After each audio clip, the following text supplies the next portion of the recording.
ये पूरा AFT का सेटअप है। ये AFT मशीन है। वो क्यू स्वेट हो गया, ये केस 4 हो गया, वो मॉनिटर, वो कार्डियक मॉनिटर, ये HRV और ये प्रिंटर। इसका CPU नीचे है। आज हम पेशेंट का करेंगे AFT में करेंगे HUTT, head of tilt test. इसको टिल टेबल टेस्ट बोलते हैं। तो ये उस पेशेंट का करते हैं जिसका BP उठते ही फॉल हो जाता है। अब फॉल होते ही BP मतलब पेशेंट को चक्कर आने लगते हैं। अमूमन नॉर्मल लोगों में क्या होता है कि अगर पेशेंट अगर कोई नॉर्मल आदमी लेट के या बैठ के उठता है तो उसका BP बढ़ता है, लेकिन पेशेंटों में किसी में क्या होता है कि BP फॉल होने लगता है। इससे ब्लड फ्लो ब्रेन में नहीं जा पाता, ना ऑक्सीजन जा पाता, तो पेशेंट को चक्कर आने लगते हैं। तो ये उसका टेस्ट है पोस्चरल BP का, हट। दोस्तों, जब भी आप हट स्टार्ट करोगे, AFT में कोई भी टेस्ट करोगे, हट ही नहीं, AFT में ऑटोनॉमिक फंक्शन टेस्ट में जो भी टेस्ट करोगे, तो पेशेंट हमेशा एम्प्टी स्टमक होना चाहिए। अगर एम्प्टी स्टमक नहीं है, कम से कम 4 घंटा एम्प्टी स्टमक होना चाहिए। अगर नहीं है तो उसमें BP में और कार्डियक का जो आउटपुट है उसमें चेंजेस आते हैं, इसलिए पेशेंट हमेशा खाली पेट होना चाहिए। थोड़ा पानी का 1-2 घूंट पी सकता है। चलो स्टार्ट कर। देखो, हमारे पास एक रिस्ट यूनिट है। ये रिस्ट यूनिट हो गया और ये BP का होगा। ये फिंगर पे लगता है, ये बीट टू बीट BP देगा। एक ये लगाना है। ये इलेक्ट्रोड है, जैसे ECG इलेक्ट्रोड लगते हैं, ऐसे इस 3 इलेक्ट्रोड हैं, कलर वाइज है, कलर कोडिंग है। तो ये भी हम लगा के दिखाऊंगा, ये भी लगते हैं। और ये वाला बिलोज है जो चेस्ट पे लगता है, एक ये भी लगेगा, ठीक है, हट के लिए। चलो लगा के बताता हूँ आपको। जब ये आप लगाओगे फिंगर पर, तो सबसे पहले फिंगर को न्यू प्रेप जेली से साफ करना है। तो कोई भी एक फिंगर ले लो आप, उससे न्यू प्रेप जेली साफ करो। ये ऐसे बांधना है इसको।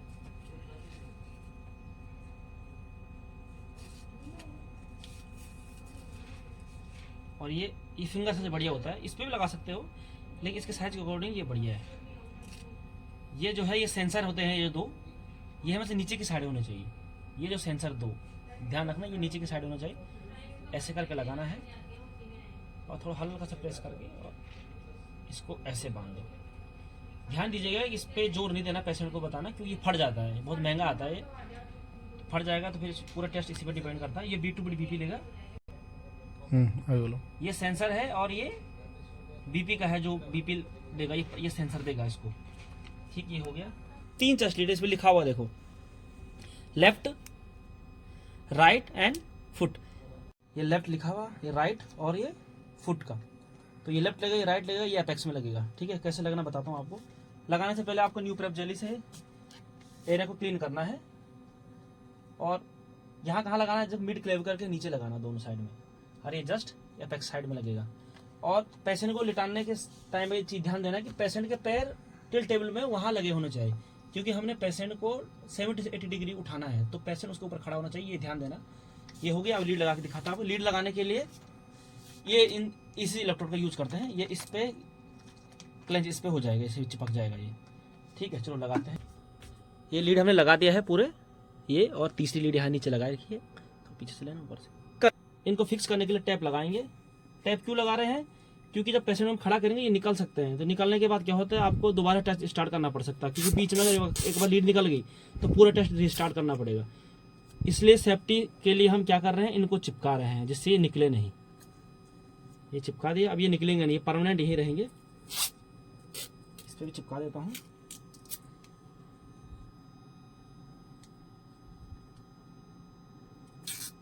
है, ये भी जस्ट चेस्ट के जस्ट नीचे बांधना है। ये ऐसा किया, पेशेंट को बोलना थोड़ा उठो ना, उठो मतलब पैर उसको उठा ये, और ये थोड़ा ऐसे टाइट करना है कि पेशेंट को पूछना है, ज़्यादा टाइट तो नहीं है, ठीक ठाक करना, टाइट सेट कर दिया।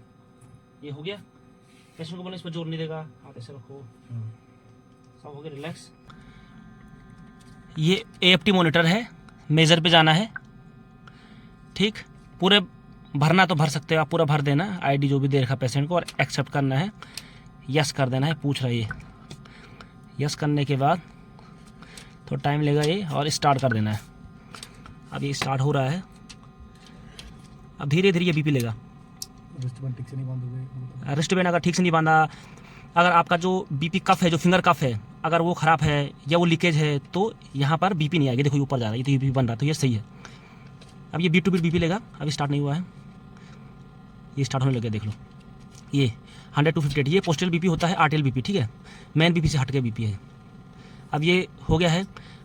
अभी क्या करना है, पेशेंट कम से कम टेस्ट स्टार्ट होने से 20 मिनट पहले टिल्ट टेबल पर लेटा होना चाहिए, उसी के बाद ही टेस्ट स्टार्ट करना है। 20 मिनट कम से कम होना चाहिए, ये चीज़ याद रखना। और दूसरी बात, हट हम क्यों करते हैं, हम हट इसलिए करते हैं कि किसी पेशेंट को सिनकोप होता है तो उसमें हम हट करते हैं। नॉर्मल का क्या होता है कि अगर हम बैठे हैं या लेटे हैं और अचानक हम खड़े हो गए तो हमारा बीपी बढ़ना चाहिए, जिससे क्या होगा, ब्रेन में ऑक्सीजन पहुंच पाएगी, ब्लड फ्लो बढ़ेगा। लेकिन किसी किसी पेशेंट का क्या होता है कि ब्लड फ्लो नहीं बढ़ पाता, क्योंकि बीपी गिर जाता है उनका। बीपी गिरने से क्या होता है कि ब्लड फ्लो नहीं जाता ब्रेन में और ऑक्सीजन नहीं पहुंच पाती, तो उनको चक्कर आने लगते हैं। तो ये उसका टेस्ट है कि क्या उनको ऐसा हो रहा है कि नहीं हो रहा है। अगर ये पॉजिटिव आया, इसका नॉर्मल रेशियो क्या है, सिस्टोलिक बीपी 20 और डायस्टोलिक बीपी 10, अगर उससे नीचे गिर गया तो मान लो वो पॉजिटिव है, उसको सिनकोप है, वो पॉजिटिव है। अगर नहीं गिरा तो नेगेटिव है। तो आओ स्टार्ट करते हैं। ये मॉनिटर है, तो यहाँ पर देखो, ये मॉनिटर का ये नीला वाला देखो, नीला वाला ये स्टार्ट का है, स्टार्ट किया। अब ये स्टार्ट हो रहा है, इसका कम से कम 20 मिनट होना चाहिए टिल टेबल पे। अब देखो धीरे धीरे बढ़ रहा है, देखो ये और ये देखो, ये systolic BP, diastolic BP, mean BP, ये का ईसीजी रेट है, ये रेस्पिरेटरी है। ये ग्रीन वाला देखो 8, ये अपना ये ईसीजी है। ये रेड वाला है आर्टियल बीपी, चेस्ट एक्सप्रेशन है बीच वाला, ठीक है। तो धीरे धीरे आएगा, तो कम से कम 20 मिनट टेबल पे होना चाहिए, उसके बाद स्टार्ट करेंगे, ठीक है। पेशेंट को उठाने से पहले याद रखना, पेशेंट को स्ट्रिप बांधना जरूरी है। तो उठाने से पहले हम स्ट्रिप बांधेंगे पेशेंट को, ये स्ट्रिप है। उठाने से पहले ये बांधना जरूरी है, इससे किसी को अगर पेशेंट को सिनकोप आ गया, चक्कर आ गया उठाने से, तो इससे बंधा रहेगा तो पेशेंट को गिरेगा नहीं है, चोट नहीं लगेगी पेशेंट को। तो हमें याद रखना ये दोनों बांधना जरूरी है। चलो अभी 20 मिनट हो चुके तो उठाते हैं। उठाने के लिए हम इसका यूज़ करेंगे, देखो एरो बना रखा है, ये ऊपर करने का, ये नीचे करने का। ये बेड है, ये इसका एंगल यहाँ बने हुए हैं, तो 0 से लेकर 70 तक है, तो हमको 70 तक से 80 तक उठाना है। चलो उठाते हैं। आपको वायरिंग का ध्यान देना, कहीं वायरिंग फंसी नहीं होनी चाहिए। पेशेंट के पैर जो है, फुट जो है उसमें लगे होने चाहिए। ये उठ रहा, पेशेंट बंधा हुआ है, पेशेंट के बीच में पूछते रहना, कोई दिक्कत तो नहीं है। और इस 70 तक हो गया। अब होने के बाद यहाँ देखो, ये कर्सर है, ये ग्रीन कर्सर देखो, ये दिख रहा होगा आपको, इस पे लगा देना क्लिक लगाते ही टेस्ट स्टार्ट हो गया आपको। ये देखो, ये यहाँ आ चुका है क्लिक, और यहाँ ये स्टार्ट हो चुका है। तो ये कम से कम 10 से 15 मिनट ये टेस्ट चलेगा। चलने के बाद फिर डाउन करेंगे इनको, फिर 5 मिनट लेंगे हम बेस लाइन, ठीक है। देखो ये लेटे में बीपी था, ये अचानक ऊपर बढ़ गया, इनका नॉर्मल है इसीलिए। तो ऐसे बढ़ना चाहिए हर किसी इंसान का। जिसका नीचे चला गया तो मतलब अब नॉर्मल है। इनका पूरा करके बताएंगे आपको। ये जा रहा है पूरा टेस्ट, ये कम से कम 10 मिनट तक जाएगा या 15 मिनट तक लेना आपको नॉर्मल। ये बीट टू बीट बीपी आता रहेगा, देखो। और पेशेंट ये है इधर क्या हुआ, ये HRV मॉनिटर है, इस पे पूरे वायर जुड़े होने चाहिए। कार्डियक मॉनिटर का वायर जुड़ा हुआ है। ये दो दूसरे के लिए हैं, वल्सल्वा और हट HRDV के लिए हम बाद में बताएंगे, अभी हम हट कर रहे हैं बस। तो HRDV वल्सल्वा का है ये चल रहा है। चलो दोस्तों 15 मिनट हो गए हैं, 15 मिनट हो गए हैं, तो चलो हम अभी डाउन करते हैं इनको। तो डाउन करने के लिए सेम प्रोसीजर है, ये आपका ये डाउन का। तो डाउन 0 डिग्री तक करना है, झटके से नहीं करना है, बीच में रुकना नहीं है, स्मूथ से चलने देना 0 तक। आपको 0 देखना है, ये बना हुआ है इस पर 0, ये।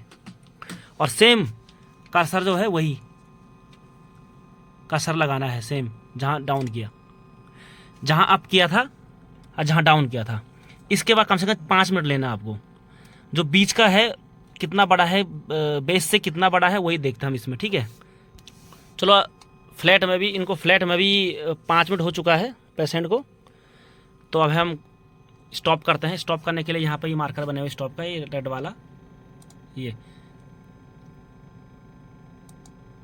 स्टॉप कर दिया। स्टॉप करने के बाद इसको मैग्नीफाई करना है। मैग्नीफाई के लिए ये वाला है कर्सर, देखो ये वाला कर्सर।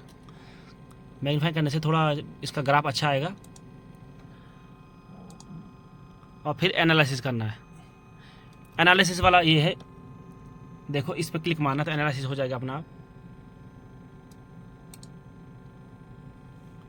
अभी टाइम लेगा, एनालिसिस में हो गया है। अब इसमें देखो 4 आए हैं, LIN टिल्ट, RR टिल्ट, 30-15 और 30-15 RR। तो हमने लेना है टिल्ट RR, ये वाला, ये ले लिया। अब ये आया देखो। अब इसके बाद हमने क्या करना है, नेक्स्ट नेक्स्ट नेक्स्ट और फिनिश हो गया। तो इनका ये देखो, ये यहाँ पर ये आया बीपी, तो कोई इनका गिरा हुआ नहीं है बीपी। ये नीचे, ये डाउन करने के बाद आया है, ये ऊपर वाला है 10 मिनट में, तो ये डाउन करने के बाद इतना गिरा, लेकिन जब उठाया था तो इनका बीपी गिरा नहीं, 20 से नीचे नहीं गिरा, तो इनका नॉर्मल है। तो यहाँ से पीछे जाना है। अब ये पूछेगा the analysis data has not been save, do you want to save the data, तो यस करना है। ये सेव हो चुका है, ये यहाँ आ चुका, देखो ये। अब इसको यहाँ से राइट क्लिक मारना है और रिपोर्ट बनानी है। अब ये पूरी रिपोर्ट आ चुकी है, ये देखो ग्राफ के साथ। अब आप इसको चाहे तो ऑल सेलेक्ट करके और कॉपी करके इसको बाहर ले सकते हो आप। चलो धन्यवाद, और ये आपका टेस्ट हो गया। चलो धन्यवाद। करने के लिए बोल दो ना जब भी। अच्छा दूसरी चीज़ है, जब भी आप टेस्ट हो गई आपका, अब आपको पेशेंट को निकालना बंद करना, तो सबसे पहले आपको पेशेंट का ये जो है ये वाला स्टॉप करना पड़ेगा। अगर ये स्टॉप नहीं किया तो फट जाएगा। तो सबसे पहले यहाँ से ये स्टॉप करना है, ये स्किन टच होता है। अब ये स्टॉप हो गया। अब आप जो है पेशेंट के सारे चीज़ निकाल सकते हो, जितना आपने पेशेंट को लगाया सब निकाल देना। चलो धन्यवाद आपका।